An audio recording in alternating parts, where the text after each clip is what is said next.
ಶ್ರೀರಂಗನ ತಂಗಾಳಿಯ ಸುಖದಿ ಚಾಮರಾಂಗನು ತನ್ನ ಕೋಮಲ ಕರದಲ್ಲಿ ಅಮುರಳಿಯ ಪಿಡಿದೆ ಹೃದಯದಲ್ಲಿ ಪ್ರೇಮವು ತುಂಬುವುದು.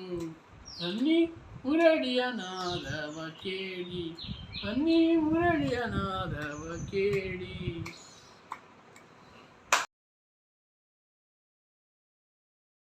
ನೀವೆಲ್ಲಿ ಅಲ್ಲಿ ನಾನೊಂದು ಪದ್ಯ ಹೇಳುದಾ? ಆಯ್ತು ಪದ್ಯ ಹೇಳುದಾ? ಆಯ್ತು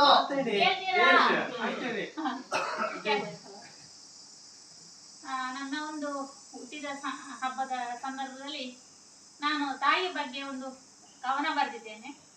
ಅದನ್ನ ನಿಮ್ಮ ಎಲ್ಲರ ಎದುರಿಗೆ ಹೇಳಲಿಕ್ಕೆ ನನಗೆ ಖುಷಿ ಆಗ್ತಾ ಉಂಟು, ಹಾಗೆ ಹೇಳ್ತೇನೆ. ನಾವು ಮಾಸ ಹೊತ್ತು ಸಹಿಸಿದಳು, ಹೆತ್ತು ಭುವಿಗಿಳಿಸಿದಳು.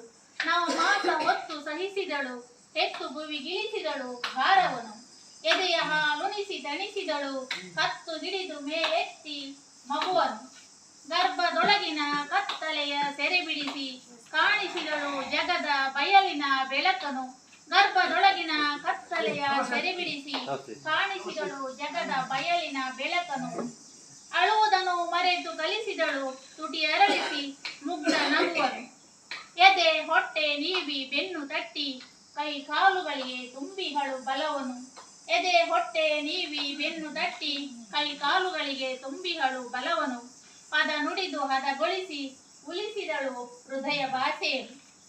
ಹೊತ್ತು ಹೊತ್ತಿಗನ್ನ ಉಣಿಸಿ ಮಣಿಸಿದವಳು ಮನವ ತಣಿಸಿದವಳು. ಹೊತ್ತು ಹೊತ್ತಿಗನ್ನ ಉಣಿಸಿ ಮಣಿಸಿದವಳು ಮನವ ತಣಿಸಿದವಳು. ಮೊದಲು ಗುರುವಾಗಿ ಜ್ಞಾನ ಕರುಣಿಸಿದವಳು. ಅಹಮಿಕೆ ಇಲ್ಲದ ನಿಲುವಿನಲ್ಲಿ ಸ್ವಾರ್ಥವಿಲ್ಲದ ಸೇವೆಯನ್ನು ನೀಡಿದವಳು. ಅಹಮಿಕೆ ಇಲ್ಲದ ನಿಲುವಿನಲ್ಲಿ ಸ್ವಾರ್ಥವಿಲ್ಲದ ಸೇವೆಯನ್ನು ನೀಡಿದವಳು. ತನ್ನ ಇರವನ್ನು ತೊರೆದು ಅನುದಿನವೂ ಪೊರೆದು, ತನ್ನ ಇರವನ್ನು ತೊರೆದು ಅನುದಿನವೂ ಪೊರೆದು ಸಲಹಿದವಳು. ಅವಳೇ ನಮ್ಮ ಮಹಾತಾಯಿ.